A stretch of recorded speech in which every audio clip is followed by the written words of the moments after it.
এর প্রথম ক্লাসটা হলো যে ১৯তম শিক্ষক নিবন্ধন প্রস্তুতি অনলাইন কোর্স সহকারী শিক্ষক ইসলাম শিক্ষা লেকচার ১। আমরা তাহলে লেকচার শিটের দিকে তাকাই। শুরুতে আমাদের সূরা আল বাকারা। আমরা সূরা আল বাকারা সম্পর্কে গুরুত্বপূর্ণ কিছু তথ্য বা সংক্ষিপ্ত কিছু প্রশ্ন আজকে আমরা আলোচনা করব। আজকে আমাদের প্রথম লেকচার ১ নাম্বারের দিই আমাদের হলো সূরা আল বাকারা সম্পর্কে সংক্ষিপ্ত কিছু গুরুত্বপূর্ণ আলোচনা বা এক কথায় প্রকাশ। আর আগামী দিন আমরা পড়ব এমসিকিউ থেকে শুরু করব। তাহলে আমরা শুরুতেই দেখি যে সূরা আল বাকারার গুরুত্বপূর্ণ সংক্ষিপ্ত কী কী প্রশ্ন রয়েছে। বিশেষ করে আপনারা যারা আমার সাথে আছেন, সাবজেক্টিভের যত ধরনের উপকরণ লাগে আমি আপনাদেরকে সর্বাত্মক দিয়ে সহযোগিতা করব এবং এই লেকচার শিটের বাহিরেও আমি এইটাকে সংযোজন বিয়োজন করতেছি। এটার কাজ শেষ হয়নি। চূড়ান্ত সিলেবাসের প্রকাশ হওয়ার মধ্যেই আমার হ্যান্ডনোটের কাজ চূড়ান্তভাবে প্রকাশিত হবে বা শেষ হবে। আরও কিছু সংযোজন করতেছি। আশা করি একটা পরিপূর্ণ ভালো একটি হ্যান্ডনোট আপনাদেরকে উপহার দিতে পারবো। চূড়ান্ত সিলেবাস প্রকাশ হলেই আপনারা হার্ড কপি বা প্রিন্ট কপি পেয়ে যাবেন ইনশাল্লাহ। তাহলে আমরা আপাতত লেকচার শিটে শুরু করি। শুরুতে আমাদের প্রশ্ন হলো আল বাকারাতুন শব্দের অর্থ কী? আমরা জানি বাকারাতুন শব্দের অর্থ হলো গাভী। এই কোরআনের মধ্যে সূরা আল বাকারা কোরআন মাজিদের কততম সূরা? আমরা জানি কোরআন মাজিদের মধ্যে ১১৪টি সূরা রয়েছে। তার মধ্যে সূরা আল বাকারা হলো দ্বিতীয় সূরা। যেমন প্রথম সূরা হলো সূরা আল ফাতিহা আর দ্বিতীয় সূরা হলো সূরা আল বাকারা। তাহলে আমাদের দ্বিতীয় প্রশ্ন হলো সূরা আল বাকারা কোরআনের মাজিদের কততম সূরা? সূরা আল বাকারা হলো দ্বিতীয়তম সূরা। আর সূরা আল বাকারার আয়াত সংখ্যা কতটি? আমরা জানি কোরআনের মধ্যে সবচেয়ে বড় যে সূরাটা সেটা হলো সূরা আল বাকারা, যেটার মধ্যে ২৮৬টি আয়াত রয়েছে। তাহলে কোরআনের সবচেয়ে বড় সূরা হলো সূরা আল বাকারা আর এই সূরার মধ্যে ২৮৬টি আয়াত রয়েছে। এই প্রশ্নগুলো আপনার ভিন্নভাবে আসতে পারে। যেমন আসতে পারে যে সবচেয়ে বড় সূরা কোনটি, অথবা আসতে পারে যে কতটি আয়াত রয়েছে। ভিন্নভাবে প্রশ্ন আসতে পারে। তাই এই মৌলিক বিষয়গুলো আপনারা যদি জানতে পারেন বা জানেন তাহলে অবশ্যই আপনারা উত্তর করতে পারবেন। ৪ নম্বর প্রশ্ন, সূরা আল বাকারার রুকুর সংখ্যা কতটি? সূরা আল বাকারার রুকুর সংখ্যা হলো ৪০টি। বাকারা শব্দটি সূরা আল বাকারার কত নং আয়াত উল্লেখ রয়েছে? এই সূরা আল বাকারার ৬৭ নং আয়াতে বাকারাতুন শব্দটি উল্লেখ রয়েছে। আর এই বাকারাতুন শব্দ থেকেই এই সূরার নামকরণ করা হয়েছে বাকারা। ঠিক আছে, যেহেতু এটা হলো ৬৭ নম্বর আয়াতে এটা রয়েছে। কোরআনের সবচেয়ে বড় সূরা, আমরা পূর্বে আলোচনা করছি যে কোরআনের সবচেয়ে বড় সূরা হলো সূরা আল বাকারা। এই সূরা আল বাকারাটি কোথায় নাজিল হয়? বাকারাটি মদিনায় নাজিল হয়। আর মাদানী সূরার কিছু বৈশিষ্ট্যের মধ্যে অন্যতম বৈশিষ্ট্য হলো যে মাদানী সূরাগুলো একটু লম্বা হয়ে থাকে, আয়াতগুলো লম্বা হয়ে থাকে বা সূরাগুলো একটু বড় হয়ে থাকে। তাহলে সূরা আল বাকারা কোথায় নাজিল হয়? মদিনায় নাজিল হয়। আমাদের ৮ নম্বর প্রশ্ন হলো সূরা আল বাকারা সিজদার আয়াত রয়েছে কিনা? আমরা জানি কোরআনের মধ্যে ১৪টি সিজদার আয়াত রয়েছে। কোরআনের মধ্যে কয়টি সিজদার আয়াত? ১৪টি সিজদার আয়াত রয়েছে। তার মধ্যে সূরা আল বাকারার মধ্যে কোনো সিজদার আয়াত নেই। আমাদের ৯ নম্বর প্রশ্ন হলো খলিফাতুন শব্দের অর্থ কী? কারণ আল্লাহ তাআলা যখন আদমকে সৃষ্টি করেন তখন ফেরেশতাদের সামনে তিনি বলেন যে আমি পৃথিবী থেকে কী করতে চাই? প্রতিনিধি প্রেরণ করতে চাই বা খলিফা নির্বাচন করতে চাই। খলিফাতুন শব্দের অর্থ হলো প্রতিনিধি। খলিফা শব্দের অর্থ কি? প্রতিনিধি। আমরা যখন এমসিকিউ আলোচনা করব তখন আমরা আরও বিশদভাবে আলোচনা করব, প্রতিটা ঘটনার প্রেক্ষাপট আলোচনা করব। আমরা এখানে সংক্ষিপ্তভাবে মোটামুটি গুরুত্বপূর্ণ কিছু টপিকস আলোচনা করব। ১০ নম্বর প্রশ্ন হলো নিফাক শব্দের অর্থ কী? নিফাক শব্দের অর্থ হলো গোপন করা। ১১ নম্বর প্রশ্ন, মুনাফিক কাদেরকে বলা হয়? আমরা জানি যে মৌখিক স্বীকৃতি কিন্তু অন্তরে ভিন্ন। যে মৌখিকভাবে আল্লাহ এবং রাসূলকে এবং আখিরাতের প্রতি বিশ্বাস স্থাপন করে বা স্বীকৃতি দেয়, কিন্তু তারা অন্তরে এর বিরোধিতা করে। যে মুখের সাথে তাদের অন্তরের মিল নেই, তাদের কথার সাথে কাজের মিল নেই। তারা মৌখিকভাবে তারা আল্লাহ, রাসূল এবং আখিরাতের প্রতি বিশ্বাস স্থাপন করে বা স্বীকৃতি দেয় যে আমরা এগুলোর প্রতি বিশ্বাস স্থাপন করি, কিন্তু তাদের কার্যকলাপে বিরোধিতা করে বা অন্তরে তারা মন থেকে তারা এটা গ্রহণ করে না। তাহলে মুনাফিক হলো মৌখিকভাবে আল্লাহ, তার রাসূল এবং আখিরাতের প্রতি বিশ্বাসের স্বীকৃতি দিয়ে অন্তরে এর বিরোধিতা করে। এই বিষয়ে বিরোধিতা করাকেই মুনাফিক বলা হয়। আমাদের ১২ নম্বর প্রশ্ন হলো মুনাফিকের আলামত কয়টি? আলামত মানে চিহ্ন বা নিদর্শন। কোন কোন চিহ্নগুলো দেখলে আমরা জানতে পারবো যে এগুলো মুনাফিক? মুনাফিকের আলামত ৩টি, তবে এই নিয়ে হাদিসে ভিন্ন মতভেদ রয়েছে। কোনো হাদিসের মধ্যে ৪টিও রয়েছে, তবে অধিকাংশের মতে ৩টি। এই ৩টির হাদিসটি বেশি গ্রহণযোগ্য, তাই আমরা মুনাফিকের আলামত ৩টি। মুনাফিকের আলামতগুলো কী কী? যে তারা যখন কথা বলে তখন মিথ্যা কথা বলে, যখন কারোর সাথে কোনো ওয়াদা করে তখন তারা কী করে? ওয়াদা ভঙ্গ করে। আর ৩ নম্বর হলো আমানতের খেয়ানত করা। তার কাছে কোনো কিছু গচ্ছিত রাখা হয়, কোনো কিছু আমানত রাখা হয়, তাহলে তারা কী করে? এর খেয়ানত করে। তাহলে মুনাফিকের আলামত হলো ৩টি। যেমন প্রশ্ন আসতে পারে মুনাফিকের আলামত কয়টি? আবার প্রশ্ন আসতে পারে এভাবে যে নিচের কোনটি মুনাফিকের আলামত। আবার প্রশ্ন আসতে পারে এভাবে যে কোনটি নিচের কোনটি মুনাফিকের আলামত নয়। তো একটি প্রশ্নই ভিন্নভাবে আসতে পারে। তাহলে আপনি যদি বেসিক জিনিসটা জানা থাকে তাহলে প্রশ্নের উত্তর অবশ্যই করতে পারবেন। হ্যাঁ, আমাদের 14 নম্বর প্রশ্ন হলো মুনাফিকদের দৃষ্টিতে মুমিনগণ কেমন ছিল? মুনাফিকরা সবসময় মুমিনদেরকে নির্বুধ, মূর্খ, বোকা মনে করত। কারণ মুনাফিকরা কী করতো? চালাকি করতো। তারা চালাকি করতো, ভাবতো যে মুমিনগণ বা মুসলিমগণ আমাদের চালাকি ধরতে পারবে না। কারণ তারা কী করতো? তারা যখন মুমিনদের সাথে একত্রিত হতো তখন তারা বলতো আমরা তোমাদের সাথে আছি, আমরা আল্লাহর প্রতি বিশ্বাস স্থাপন করি এবং তোমাদের কার্যকলাপগুলো আমরা করি। কিন্তু যখন তারা কাফেরদের সাথে একত্রিত হতো তারা আবার কাফেরদেরকে বলতো যে আমরা তাদেরকে ধোঁকা দিই, তাদের সাথে প্রতারণা করি, তাদেরকে আমরা লোক দেখানো, তাদের সাথে আমরা চলি, কিন্তু আমরা মূলত তোমাদের সাথে আছি। এই কারণেই তারা মুনাফিক, যে তারা কী করতো? উভয় দিকেই তারা চলতো। এই কারণে মুনাফিকরা মুমিনদেরকে মূর্খ বা নির্বুধ মনে করত।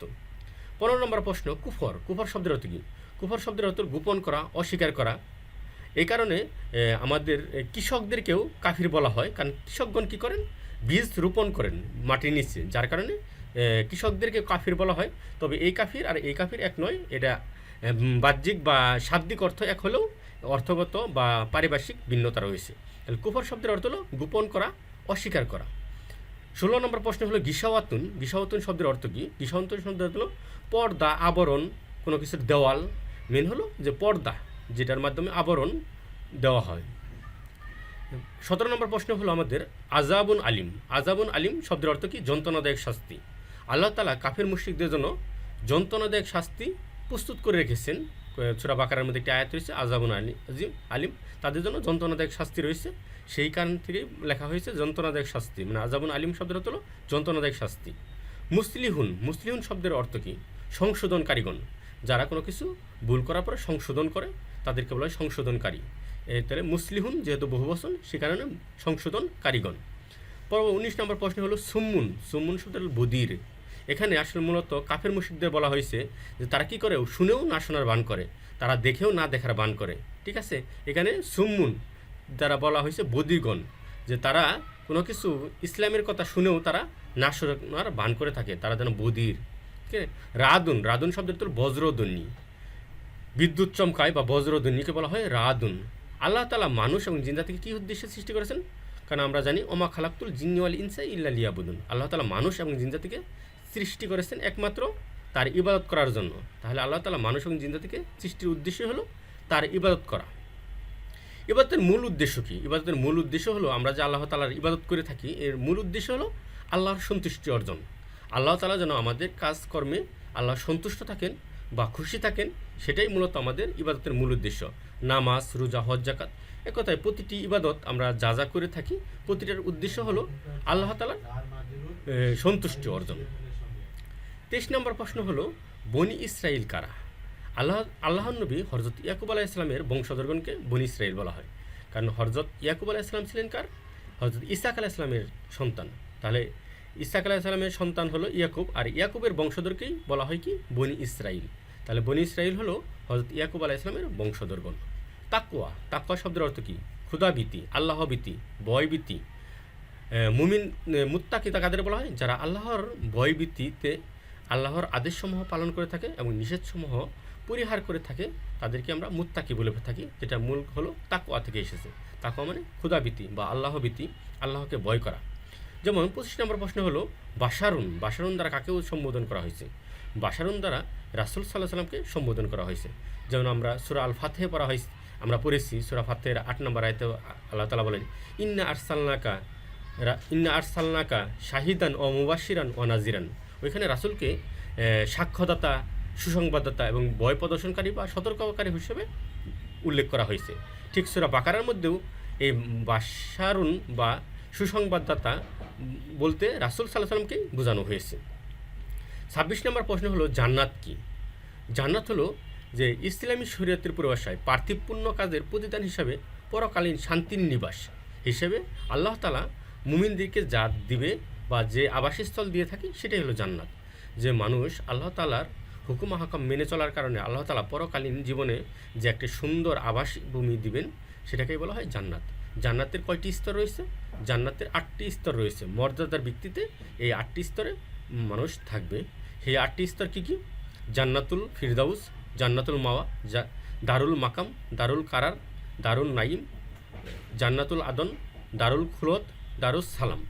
এগুলো কমন প্রশ্ন, তবে এগুলো জেনে থাকা ভালো, কারণ প্রশ্নগুলো এমনভাবে হয়ে থাকে যে নিচের কোনটি জান্নাতের স্তর নয়। সেখানে দেখা যাবে 3টি জান্নাতের স্তর দেওয়া আছে, আরেকটি জাহান্নামের স্তর দেওয়া আছে।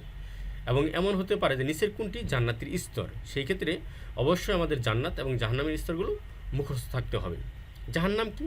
জাহান্নাম হলো মহান আল্লাহ তাআলা আখিরাতের অবিশ্বাসী বা পাপীদের শাস্তির জন্য যে অগ্নিময় আবাস তৈরি করে রেখেছেন, বা তাদের আশ্রয়স্থল সর্বশেষ যেখানে তাদেরকে নিপতিত করা হবে, তাদেরকে রাখা হবে, সেটাই হলো জাহান্নাম। পাপীদেরকে, অবিশ্বাসীদেরকে যেখানে আবাসভূমি, তাদেরকে যেখানে রাখা হবে, সেটাই হলো জাহান্নাম। জাহান্নামের কয়টি স্তর রয়েছে? জাহান্নামের 7টি স্তর রয়েছে। জাহান্নামের স্তরগুলো কী কী? জাহান্নাম, লাজা, হুতামা, সাইর, সাক্কার, জাহিম, হাবিয়া, এগুলো হলো জাহান্নামের স্তর। এই কারণে আমাদের যেন জান্নাত এবং জাহান্নামের স্তরের মধ্যে কোনো কনফিউশন সৃষ্টি না হয়, সেটা অবশ্যই খেয়াল রাখতে হবে।